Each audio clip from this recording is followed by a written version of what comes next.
Hello student तो हम लोग सॉल्व कर रहे हैं SC ऑनवर्स chapter 32 electric current in conductors के क्वेश्चंस को।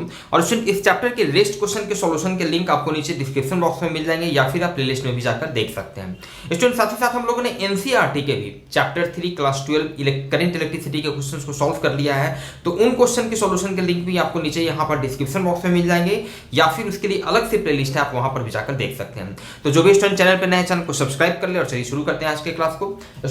क्वेश्चन नंबर 33 के क्वेश्चन कह रहा है find the currents through the three resistors shown in figure. Question number 33 के लिए यहाँ पर आपको फिगर दिया गया है। आप देख सकते हैं यहाँ पर इस सर्किट में आपके पास तीन रेजिस्टर है। इस तीनों रेजिस्टर से हम लोगों को करंट का वैल्यू निकालना है कि कितना करंट फ्लो कर रहा है। Clear student? चलिए ठीक है स्टूडेंट, मान लेते हैं ये आपका मान लेते हैं ये पहला रेजिस्टर हो गया, late this is 2 okay and this is 3 okay. Now student आप यहाँ पे समझ सकते हैं कि ये जो दूसरा जो रजिस्टर है 4 ओम का जो रजिस्टर है, चूंकि ये शॉर्ट सर्किट किया हुआ है तो इसके थ्रू कोई करंट फ्लो नहीं करेगा। वेरी इजी, आप समझ सकते हैं इसके थ्रू कोई करंट फ्लो नहीं करेगा। मान लेते हैं यहाँ पे जो भी करंट यहाँ पर ये फ्लो कर रहा है, मान लिया आई वैल्यू का फ्लो कर रहा है, ये टोटल करंट जो है यहाँ पर डिस्ट्रीब्यूट नहीं होगा। कंसेप्ट शुड बी क्लियर, ये डिस्ट्रीब्यूट नहीं होगा। सारा करंट आपको फिर वापस इसी रास्ते से होते हुए इस तरह से फ्लो कर जाएगा, इस तरह से फ्लो कर जाएगा। क्लियर है? क्यों? ऑब्वियस है, क्योंकि अब यहाँ पर जब ये करंट पहुंचेगा भाई तो इसके पास यहाँ से यहाँ तक, चाहे ये इस रास्ते को फॉलो करे या फिर इस रास्ते को फॉलो करे, इसको वापस यहाँ पे आना है। तो अब इसके पास दो ऑप्शन है, इधर से जाने का, इधर से जाने का। भाई तो इधर रेजिस्टर नहीं है, इधर रेजिस्टेंस नहीं है, यहाँ पर रेजिस्टेंस है, तो ऑब्वियस है जिधर ट्रैफिक होगा आप उधर नहीं जाना चाहेंगे। जिधर ट्रैफिक कम होगा या नहीं होगा आप उसी रास्ते को फॉलो करेंगे। तो सिमिलर कंसेप्ट हियर, करंट जो है इस रास्ते से जाएगा, मतलब कि करंट जो है ये 4 ओम का जो ऊपर वाला रजिस्टर है रजिस्टर 2 उसके थ्रू 0 होगा। तो मतलब यहां पर तो आप लिख सकते हैं करंट, इस कंसेप्ट के हिसाब से करंट थ्रू 4 ओम। अब चूंकि यहाँ पे 4 ओम का दो रजिस्टर है, ये भी 4 ओम का एक रजिस्टर है 4 ओम, तो यहां पर आप लिख सकते हैं अपर, क्लियर करने के लिए current through 4 ohm resistor equals to 0। ये तो क्लियर है, इससे कोई करंट फ्लो नहीं करेगा। Clear student? अब इसमें कितना करंट फ्लो कर रहा है स्टूडेंट, देखिए इसको आप दो तरीके से सॉल्व कर सकते हैं। मेथड वन मेनली यहाँ पर यही हमें करंट निकालना है कि ये 4 ओम और 6 ओम से। अब एक बात तो क्लियर है कि दोनों से सेम अमाउंट का करंट फ्लो करेगा स्टूडेंट, दोनों से सेम अमाउंट का करंट फ्लो करेगा। तो सिंपल आपके पास एक सिंपल सा सर्किट है, इस सर्किट में दो रेजिस्टेंस है 4 ओम और 6 ओम। क्लियर है? दोनों से सेम करंट फ्लो करेगा, मतलब कि दोनों रेजिस्टेंस सीरीज में है।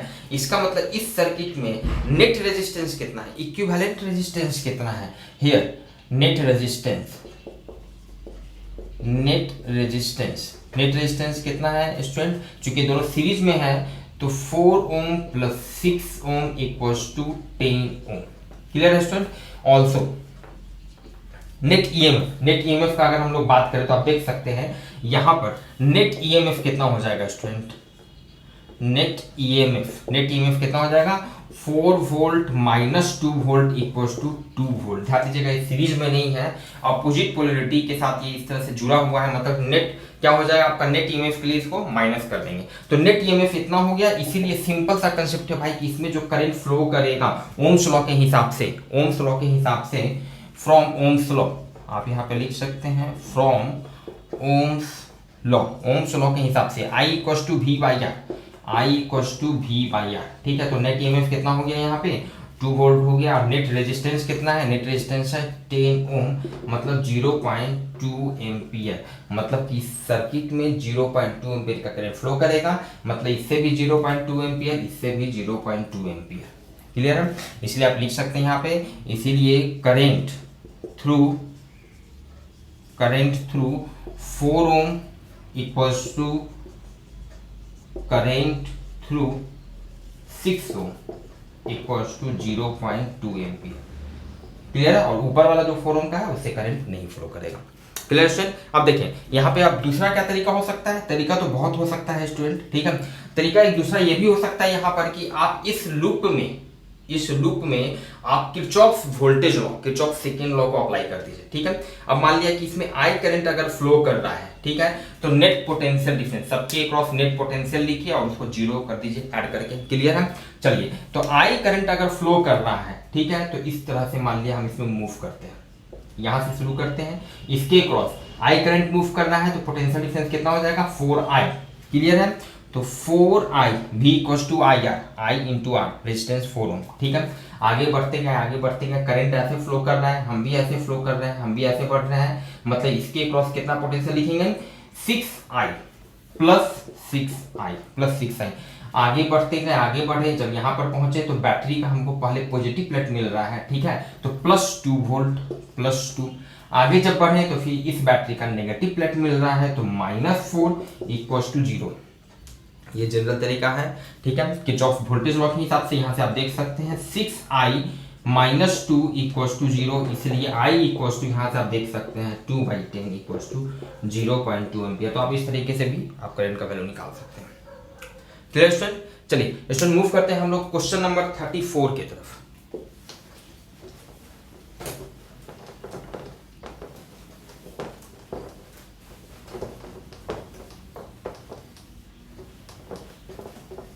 Question number 34, figure shows a part of N.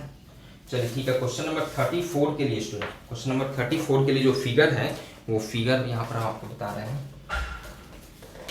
Question number 34 के लिए आपको ये एक फिगर दिया हुआ है,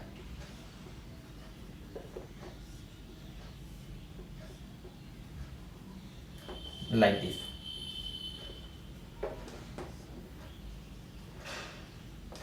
चलिए, यहाँ पर 3 रेजिस्टेंस है और सबका वैल्यू आपको दिया हुआ है। दिस इज 10 ओम,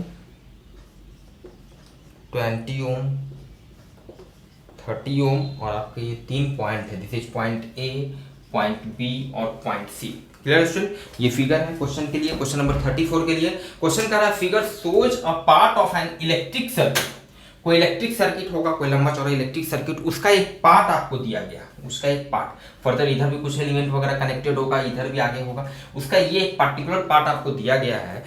आगे क्वेश्चन कर रहा है the potentials at the points A, B and C are 30 volt, 12 volt and 2 volt. चलिए ठीक है, ये ए पॉइंट पर का पोटेंशियल स्टूडेंट दिया हुआ है, कितना है 30 वोल्ट, 30 वोल्ट दिया गया है। उसी तरह बी पॉइंट पर का पोटेंशियल आपको दिया गया है 12 वोल्ट और सी पॉइंट पर का पोटेंशियल आपको दिया गया है 2 वोल्ट। चलिए ठीक है, find the currents through the 3 register. Obvious है, यहाँ पर 3 रजिस्टर आप देख सकते हैं, तीनों रजिस्टर से करेंट का वैल्यू निकालना है। Clear student? बहुत तरीका हो सकता है। चलिए 2 तरीका हम लोग देखते हैं। पहला मेथड, फर्स्ट मेथड। चलिए नॉर्मली स्टूडेंट जब भी इस तरह का सिचुएशन हो, इस तरह के क्वेश्चंस अगर आपको डील करना पड़े, तो जो बेस्ट मेथड और कॉमन मेथड जिससे आपको परेशानी कम होगी वो पहले हम लोग डिस्कस करते हैं। देखिए कैसे सोचेंगे, how to think, this is important. Current का वैल्यू निकालना है भाई, इससे कितना करंट फ्लो कर रहा है, समझिएगा भाई, इससे कितना करंट फ्लो कर रहा है, इसका रेजिस्टेंस का वैल्यू हमको 10 ओम पता है, तो इसके क्रॉस कितना पोटेंशियल डिफरेंस है अगर वो पता चल जाए, इसके क्रॉस कितना पोटेंशियल डिफरेंस है वो पता चल जाए, तो I equals to V by R, R पता है 10 ओम, तो डायरेक्ट ओम्स लॉ से हम लोग इसके थ्रू करंट का वैल्यू निकाल देंगे। क्लियर है? ये तरह। अब भाई इसके क्रॉस पोटेंशियल डिफरेंस के लिए ध्यान दीजिए, इस पॉइंट पर का पोटेंशियल पता है, अगर इस पॉइंट पर का पोटेंशियल पता चल जाए तो दोनों को माइनस कर देंगे, इसके क्रॉस पोटेंशियल डिफरेंस मेरा निकल जाएगा, करंट का वैल्यू निकाल देंगे। ठीक है, एग्जैक्टली उसी तरह यहाँ पर भी देखिए, इसके थ्रू करंट का वैल्यू निकालना है तो इसके थ्रू हमको क्या पोटेंशियल डिफरेंस चाहिए, चूंकि रेजिस्टेंस का वैल्यू पता है, पोटेंशियल डिफरेंस का वैल्यू चाहिए, इस पॉइंट पर का पोटेंशियल पता है, एग्जैक्टली अगर इस पॉइंट पर का पोटेंशियल पता चल जाए, दोनों को सब्ट्रैक्ट करेंगे, इसके क्रॉस पोटेंशियल डिफरेंस मिल जाएगा, उस पोटेंशियल डिफरेंस को 20 रेजिस्टेंस से डिवाइड करेंगे, इसके थ्रू करंट का वैल्यू निकल जाएगा। मतलब फाइनली और सिमिलरली आप 30 ओम के लिए भी आप देख सकते हैं। तो कहने का मतलब है कि हम लोगों को टारगेट करना चाहिए कि इस पॉइंट पर का पोटेंशियल कैसे निकालेंगे। क्लियर है? अगर इस पॉइंट पर का पोटेंशियल निकल गया तो बहुत ही आसानी से सब रजिस्टर के थ्रू हम करंट का वैल्यू निकाल सकते हैं। अब इतना सोचने के बाद स्टूडेंट मान लेते हैं, चलिए इस पॉइंट पर का पोटेंशियल मान लेते हैं भी, मान लेते हैं ये पी पॉइंट है, यहाँ पर आप एक लाइन लिख सकते हैं for beginners, let V equals to potential at point P. Clear student? चलिए अब हमारा टारगेट है कि भी का वैल्यू निकालना है। चलिए स्टूडेंट सिंपल, पहला जो मेथड है हम लोग क्या करते हैं, यहाँ पर किरचॉफ्स करंट लॉ लगा देते हैं, केसीएल किरचॉफ्स करंट लॉ लगाते हैं। यहाँ से हम लोग क्या लिखेंगे, इस पॉइंट के थ्रू यहाँ से नेट टोटल आउटगोइंग करंट, कितना आउटगोइंग करंट हुआ, टोटल 3 आउटगोइंग करंट होगा, सबको ऐड कीजिए और इक्वल टू 0 कीजिए। चलिए यहाँ से आउटगोइंग करंट, ध्यान दीजिएगा इधर इस डायरेक्शन में कितना करंट गया ये हम लोग निकाल रहे हैं, तो V माइनस इसके क्रॉस पोटेंशियल डिफरेंस कितना हो, V -30 डिवाइडेड बाई रेजिस्टेंस 10, ये इतना आउटगोइंग करंट हो गया इस सेक्शन में, I = V/R ओम्स लॉ से, प्लस अब आउटगोइंग करंट इस सेक्शन में लिख रहा है, इस सेक्शन में तो कितना V-12 plus V-12 equals divided by 20, I = V/R। अब ये आउटगोइंग करंट लिख दिए इस सेक्शन में, फिर plus V-2 potential difference divided by resistance 30, ये हो गया आउटगोइंग करंट इस सेक्शन से, इक्वल्स टू 0, एकदम बिल्कुल जनरल तरीका स्टूडेंट। ठीक है, इस पॉइंट के अबाउट किरचॉफ्स करंट लॉ हम लोग अप्लाई किए, सारा आउटगोइंग करंट को ऐड करके 0 कर दिया। अब यहाँ पर कभी कभी स्टूडेंट को कंफ्यूजन होता है कि sir Kirchhoff's current law net incoming current किसी भी पॉइंट पर जंक्शन पे क्या होता है, total incoming current equals to total outgoing current. देखिए इनफैक्ट ये सेम चीज है, समझिएगा। मान लिया कि आप मान लेते कि इनकमिंग करंट, इधर से करंट आया, ये करंट डिवाइड हुआ, इस तरह से डिस्ट्रीब्यूट हुआ, तो आप इनकमिंग करंट क्या लिखेंगे, 30 - V divided by 10 incoming current equals to outgoing current लिखेंगे, तो V-12 डिवाइडेड बाई 20 प्लस दूसरा आउटगोइंग करंट ये लिखेंगे V-2 divided by 30।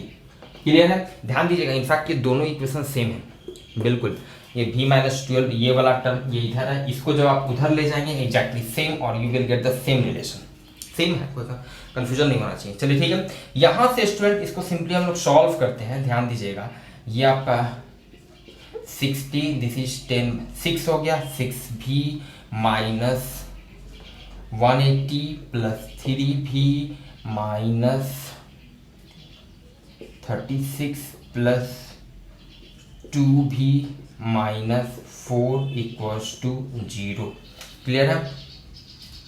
3V - 36 2V - 4। Okay, now यहाँ से 6V plus 3V plus 2V 11V equals to -180 -36 -4 -40 -220, ये इधर चला गया 220, मतलब यहाँ से V का जो वैल्यू आ गया स्टूडेंट 20 वोल्ट आपका V का वैल्यू आ गया। Clear student? अब आप समझ सकते हैं, अब बहुत ही आसान है सबके थ्रू करंट का वैल्यू निकालना। मान लिया यहाँ से अगर करंट I1 फ्लो किया है, ठीक है, इसीलिए I1, तो I1 कितना हो जाएगा भाई, यहाँ का पोटेंशियल माइनस यहाँ का पोटेंशियल, तो 30 - 20 divided by 10 equals to 10/10 equals to 1 ampere. Clear है स्टूडेंट? एक बात यहाँ पर आप स्टूडेंट, आप देखिए कहीं भी आप किसी तरीके से, अब ये तो पता नहीं है शुरू में ही, जैसा कि भाई इनकमिंग करंट इधर से आ रहा है, इनकमिंग करंट हो सकता है कि इधर से भी हो, आप कैसे भी मानकर इक्वेशन को लिखिए, आप इक्वेशन को कैसे भी मानकर लिखिए, अकॉर्डिंगली आपका V का जो वैल्यू है, V का वैल्यू अकॉर्डिंगली प्लस या माइनस में अकॉर्डिंगली उस हिसाब से आ जाएगा, और उसके वैल्यू के हिसाब से फाइनली आपको क्लियर हो जाएगा सिचुएशन कि एक्चुअल में करंट कैसे फ्लो कर रहा है। अब जैसे यहाँ पर, ठीक है, V का वैल्यू 20 मेरा आ गया, तो भाई अब यहाँ से क्लियर है, हमने यहाँ पर रिलेशन को लिखा, आउटगोइंग करंट इस तरह से हम लोग लिखा, ठीक है, इस तरह से करंट आउटगोइंग करंट फ्लो कर रहा है, मतलब इनकमिंग करंट ऐसे, यहाँ से मतलब क्लियर हो गया कि भाई 30 वोल्ट यहाँ का वैल्यू मेरा 20 वोल्ट आया, करंट हमेशा हाई पोटेंशियल से लो पोटेंशियल को मूव करेगा, इसका मतलब इनकमिंग करंट मेरा ये इधर से मानना सही है। क्लियर है? आप इधर से भी मान सकते थे, इधर से भी इनकमिंग करंट मान सकते थे, यहाँ पर आउटगोइंग आप इसको डिवाइड कर देते, अकॉर्डिंगली वैल्यू आ जाएगा आपका, और वहां से आपका बिल्कुल सिचुएशन क्लियर हो जाएगा। क्लियर है? चलिए यहाँ से करंट का वैल्यू निकल गया I1। अब मान लेते हैं इससे जो करंट का वैल्यू है, लेट दिस इज I2, ठीक है, तो इसीलिए I2 का वैल्यू I2, अब यहाँ पर का कितना वैल्यू निकला, यहाँ पर का पोटेंशियल का वैल्यू 20 वोल्ट निकला, 20 वोल्ट, यहाँ का वैल्यू 12 वोल्ट है, इसका मतलब करंट हाँ ऐसे फ्लो करेगा, कोई प्रॉब्लम नहीं है, means 20 - 12 divided by 20 resistance equals to this is 8/20, this is 4/10, this is 0.4 ampere. Clear है। इसलिए उसी तरह I3 मान ली इससे जो करंट फ्लो कर रहा है, लेट दिस इज I3, तो I3 का वैल्यू भी आप निकाल सकते हैं, I3 का भी वैल्यू निकाल सकते हैं। ये स्टूडेंट कितना हो जाएगा, इसका पोटेंशियल माइनस दिस, ठीक है। ये पोटेंशियल कितना था 20, तो 20 - 2 divided by 30 its resistance, this is 80/30, this is 3/10, this is 0.6 ampere. तीनों रजिस्टर से करंट का वैल्यू निकल गया स्टूडेंट। Clear student. चलिए देखिए मेथड तो बहुत हो सकता है, एक और मेथड देखते हैं आपको, दूसरा मेथड देखते हैं। मान लिया ठीक है, इस तरह से अगर किरचॉफ्स करंट लॉ अगर आप यूज नहीं करना चाह रहे हैं तो इसका और क्या मेथड हो सकता है स्टूडेंट। चलिए करंट का वैल्यू स्टूडेंट निकालना है, ठीक है, तीनों रजिस्टर से। मान लेते हैं फॉर सिंप्लिसिटी, मान लेते हैं कि इससे जो करंट है ये I करंट जा रहा है, ये इधर मान लेते हैं ये I1 करंट फ्लो किया। अगर इधर I1 करंट फ्लो किया है तो इधर कितना है, ऑब्वियस है, इधर कितना करंट जाएगा I - I1। क्लियर है, किरचॉफ्स करंट लॉ के हिसाब से, तभी तो फिर net incoming equals to net outgoing हो जाएगा। चलिए ठीक है, इसमें कोई परेशानी नहीं है। अब करंट का वैल्यू हम लोगों को निकालना है, करंट का वैल्यू निकालना है। तीनों पॉइंट A B C पर का पोटेंशियल दिया हुआ है, तो देखिए तो V है, VA - VB, VA - VB, A पर का पोटेंशियल 30 वोल्ट है, this is 12 volt, this is 30 - 12। कोई परेशानी नहीं। चलिए ये देखिए तो VA - VB, इसको इस तरह से लिख सकते हैं क्या, VA इस पॉइंट पर का पोटेंशियल, ये तो क्लियर है। अब एनी हाउ हमें ये V का वैल्यू निकालना है, इसको ऐसे लिख सकते हैं क्या, VA - V plus V - VB equals to 18। कोई परेशानी नहीं। ये VA - V को लिख दिए, VA - V प्लस V, अब ये प्लस और माइनस V कैंसिल हो जाएगा, फिर से मेरा VA - V हो जाएगा, इधर 30 - 12 आपका 18 हो गया। अब ध्यान दीजिएगा ये VA - V और V - VB, VA - V ये पोटेंशियल डिफरेंस हो गया इस रजिस्टर के क्रॉस, VA, ठीक है, VA - V, ठीक है, VA - V, और इसके क्रॉस पोटेंशियल डिफरेंस हो गया। करंट इससे I फ्लो कर रहा है, रेजिस्टेंस 10 ओम का है, तो क्या VA - V equals to 10I लिख सकते हैं, IR, ओम्स लॉ से potential difference VA - V equals to IR, 10 × I, ठीक है, प्लस उसी तरह V - VB, और इससे करंट कितना फ्लो कर रहा है, I1 है, रेजिस्टेंस का वैल्यू 20, तो V - VB को लिख सकते हैं ओम्स लॉ से, V इक्वल्स टू IR से 20I1 इक्वल्स टू, इधर आपका 18 है ही। क्लियर है स्टूडेंट, ठीक है। चलो ऑल्सो देखिए तो अगेन अब इस तरह से करते हैं VA - VC, VA - VC का वैल्यू कितना है स्टूडेंट, 30 - 2। चलिए अब जैसा कि यहाँ पर हम लोग लिखे एग्जैक्टली उस तरह से फिर से लिख सकते हैं, VA - V को लिख सकते, VC को लिख सकते हैं VA - V plus V - VC equals to, इधर आपका हो जाएगा 28, 30 - 2, और यहाँ पर माइनस V किए प्लस V किए, सेम कैंसिल हो जाएगा, फिर से मेरा ये पूरा यही टर्म है, कोई फर्क नहीं पड़ा। अब ऐसा लिखने से फायदा क्या हुआ है, ऐसा लिखने से ये हुआ कि VA - V को हम लोग लिख सकते हैं 10I, ठीक है, 10I प्लस उसी तरह V - VC को हम लोग लिख सकते हैं, करंट फ्लो कर रहा है I - I1, रेजिस्टेंस है 30, so this will become IR means I - I1 into 30 equals to आपका राइट साइड में है 28। क्लियर है, इसको थोड़ा सॉल्व करेंगे student, this becomes 10I plus 30I, this becomes 40I। Clear है, -30I1 इक्वल्स टू 28 चलिए क्वेश्चन इसको 2 मान लेते हैं। क्लियर है student, 30I 40 - 30I1 equals to 28। चलिए यहाँ से भी ध्यान दीजिएगा, पहले वाले मेथड से इस I का वैल्यू 1 एम्पियर आया था, तो ऐसा करते हैं I का ही वैल्यू पहले निकाल लेते हैं, तो बाई 1 and 2, ठीक है, ये +20 I1 है, ये -30 I1 है। ऐसा करते हैं, इसको 3 से मल्टीप्लाई करते हैं, इसको 2 से मल्टीप्लाई करेंगे, इसको 3 से मल्टीप्लाई करेंगे, मतलब ऑब्वियस है पूरे को, तो 20 × 3 60I1 हो जाएगा, +60I1। इधर 2 से इसको मल्टीप्लाई करेंगे तो ये -60I1, दोनों कैंसिल हो जाएगा। जब इसको 3 से मल्टीप्लाई कर रहे हैं तो ये हो गया 30I, समझ रहे हैं, ठीक है, 30I। इधर वाला हो, इसको 2 से मल्टीप्लाई किए हैं तो +80I, इधर आपका 3 से मल्टीप्लाई किए थे तो दिस इज 54, इसको 2 से मल्टीप्लाई किए हैं, दिस इज 56। Clear student? यहाँ से देखिएगा, this is 110I equals to 110, इसलिए I का वैल्यू स्टूडेंट निकल गया है 1 एम्पियर। ऑब्वियस है, मेथड अलग है, आंसर तो सेम आना ही चाहिए, ठीक है। आगे भी आप सॉल्व करके देख सकते हैं। I1 का वैल्यू, I1 का जब वैल्यू इसको फर्दर आप इसको सॉल्व करेंगे तो I1 का वैल्यू पहले वाले मेथड में क्या आया था, 0.4, तो यहाँ से आप सॉल्व करके देख सकते हैं। I1 का वैल्यू आपका 0.4 आएगा, और जब ये 0.4 है, ये टोटल 1 है, तो 1 - 0.4 0.6, आप समझ सकते हैं, इसके थ्रू हो जाएगा 0.6। Clear student? चलिए इसमें देखते हैं हम लोग question number 35।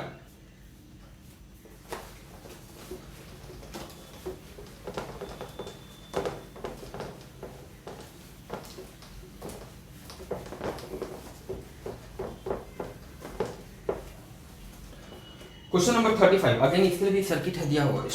Each of the resistors shown in the figure has a resistance of 10 ohm and each of the batteries has an EMF of 10 volt. Find the currents through the resistors A and B in the two circuits. Question number 35 के लिए आपको दो figure दिया गया है, दो figure दिया गया है। चलिए दोनों को एक साथ डील कर लेते हैं।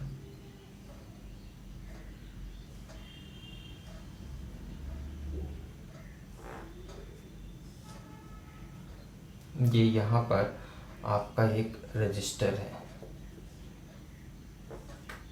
This is your register A, okay, and now this is your register B, okay.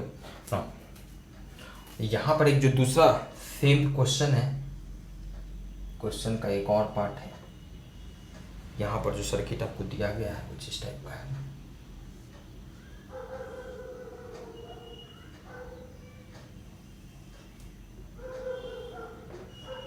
ना यहाँ पर स्टूडेंट आपका ये आपका B रजिस्टर है, ओके।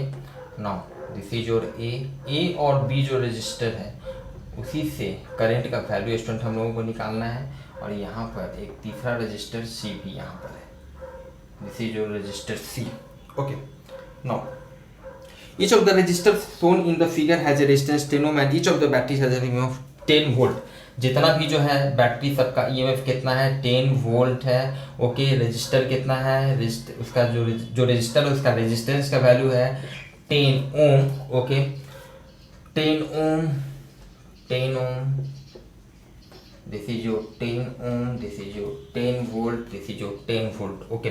करंट का वैल्यू स्टूडेंट हम लोगों को निकालना है दोनों ही सर्किट के लिए। Find the currents through the resistors A and B, A और B से करंट का वैल्यू स्टूडेंट निकालना है। चलिए ये पहले वाले मेथड के लिए, पहले ये जो पहला सर्किट है इसके लिए अगर हम लोग बात करें यहाँ पे तो आप समझ सकते हैं, देखिए बहुत ही आसानी से। ये 10 वोल्ट का बैटरी है, डायरेक्टली कनेक्टेड है इस रेजिस्टेंस के क्रॉस, मतलब इस रेजिस्टेंस के क्रॉस पोटेंशियल डिफरेंस कितना है, 10 वोल्ट का बैटरी डायरेक्ट यहाँ पे लगा हुआ है, रेजिस्टेंस है 10 ओम का। तो भाई इसमें कितना करंट फ्लो करेगा, इसमें करंट इस डायरेक्शन में फ्लो करेगा डायरेक्ट। ये सिंपल सर्किट है, ये सिंपल सर्किट है। अब इसमें तो कोई परेशानी नहीं होना चाहिए। क्या इससे भी कोई सिंपल सर्किट हो सकता है क्या? यही तो सर्किट है। ये 10 वोल्ट का बैटरी यहाँ पे लगा हुआ है, 10 वोल्ट का बैटरी लगा हुआ है, 10 ओम का रेजिस्टेंस है, तो कितना इसमें से करंट फ्लो करेगा, करंट इस तरह से फ्लो करेगा। और ये I का वैल्यू कितना हो जाएगा भाई, तो I इक्वल्स टू V/R, तो 10/10 इक्वल्स टू 1 एम्पियर। कोई कंफ्यूजन नहीं। तो करंट थ्रू यहाँ पे IA लिखते हैं, IA कहने का मतलब हो गया करंट थ्रू रजिस्टर A, ठीक है। करंट थ्रू रजिस्टर A ये कितना हो जाएगा, 10 वोल्ट का बैटरी है, रेजिस्टेंस 10 ओम है, I equals to V/R 10/10 equals to 1 ampere. Clear है स्टूडेंट? चलिए ठीक है। नाउ अब B के थ्रू इससे हम लोगों को निकालना है, मतलब ये तो निकाल लिए कि इससे 1 एम्पियर का करंट फ्लो कर रहा है, यहाँ पर ये 1 एम्पियर का करंट फ्लो कर रहा है। चलिए स्टूडेंट अब मान लेते हैं कि B से मान लेते हैं कि इसमें जो करंट फ्लो कर रहा है, let this is I B मान लेते हैं, ध्यान दीजिएगा। तो अब ऐसा करते हैं कि अब हम लोग इस लूप में मान लेते हैं ये आपका एक ये this is P, this is Q, this is R S T U you. ऐसा करते हैं ये जो लूप है P Q R S T U P, इस लूप में हम लोग Kirchhoff voltage law, Kirchhoff loop law लगा लेते हैं। फायदा क्या होगा कि भाई इस लूप में लगाने से फायदा यही है कि इसमें सारा चीज नोन है एक्सेप्ट एक ही चीज नोन है, ये करंट का वैल्यू, इसके क्रॉस पोटेंशियल लिख सकते हैं, बैटरी का ईएमएफ पता है, सारा चीज है, ठीक है। तो now applying KVL Kirchhoff voltage law in loop, कौन सा लूप में लगा रहे हैं, चलिए यहां से शुरू करते हैं। तो P Q R S T U P, clear है स्टूडेंट। इस लूप में हम लोग लगा रहे हैं किरचॉफ वोल्टेज लॉ, ध्यान दीजिएगा। चलिए ठीक है, यहां से शुरू करते हैं। यहां से करंट फ्लो कर रहा है इस डायरेक्शन में, हम भी इसी डायरेक्शन में, चलिए इस तरह से मूव कर जाते हैं। तो इसके क्रॉस पोटेंशियल कितना हो जाएगा 10, रेजिस्टेंस का value 10, current I B flow कर रहा है तो 10 आई बी। चलिए आगे बढ़ते गए, बैटरी का माइनस प्लेट मिल रहा है, नेगेटिव प्लेट मिल रहा है, तो माइनस ले लेंगे, -10 वोल्ट हो गया, ठीक है। आगे बढ़ते गए इस रजिस्टर से 1 एम्पीयर का करंट फ्लो कर रहा है, इसी डायरेक्शन में करंट फ्लो कर रहा है, हम भी इसी डायरेक्शन में करंट हम भी फ्लो ये मूव कर रहे हैं, तो प्लस साइन ले लेंगे। दिस इज इसके क्रॉस पोटेंशियल डिफरेंस कितना हो जाएगा, दिस इज आई आर, तो 1 × 10, रेजिस्टेंस का वैल्यू 10 है, equals to 0 Kirchhoff voltage law, clear है।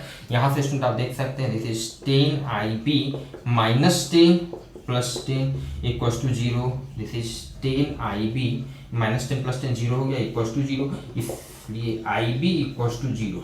इसका मतलब ये हुआ स्टूडेंट कि ये बी जो रजिस्टर है इससे कोई करंट फ्लो नहीं करेगा, इससे फ्लो करने वाले करंट का वैल्यू 0 होगा। बहुत ही क्लियर है यहाँ से, क्लियर स्टूडेंट। चलिए ठीक है, दूसरा फिगर हम लोग देखते हैं, दूसरा ये इस सर्किट के लिए हम लोग देखते हैं, ये हम लोग देखते हैं स्टूडेंट अब इस सर्किट के लिए, क्लियर है। यहाँ पर भी हम लोगों को करंट का वैल्यू निकालना है ए और बी के लिए, ध्यान दीजिएगा। अगेन ए फिर से इनफैक्ट सेम सिचुएशन है, ये जो सर्किट है इस सर्किट को ऐसे खड़ा कर दीजिए, इस सर्किट को ऐसे खड़ा कर दीजिए, तो वही तो सर्किट है, ये वही सर्किट है ना, क्लियर, ठीक है। मतलब आप यहाँ पे समझ सकते हैं, अगर इससे मान लिया आई ए करंट है, तो यहाँ पर भी आई ए कितना, इसके अक्रॉस जो बैटरी लगा है ये 10 वोल्ट का, रेजिस्टेंस का वैल्यू 10 है, तो I equals to V by R से करंट आई ए कितना हो जाएगा, current flowing through resistor A equals to 1 ampere.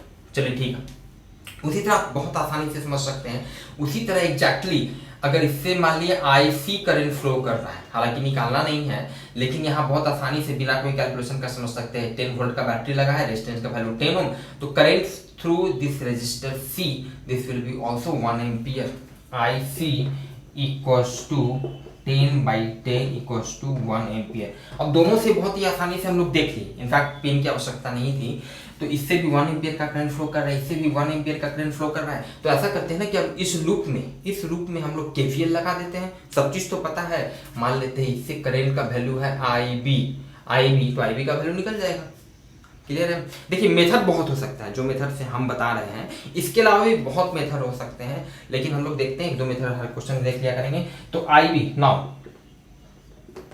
IB के लिए हम क्या करते हैं, KVL फ्रॉम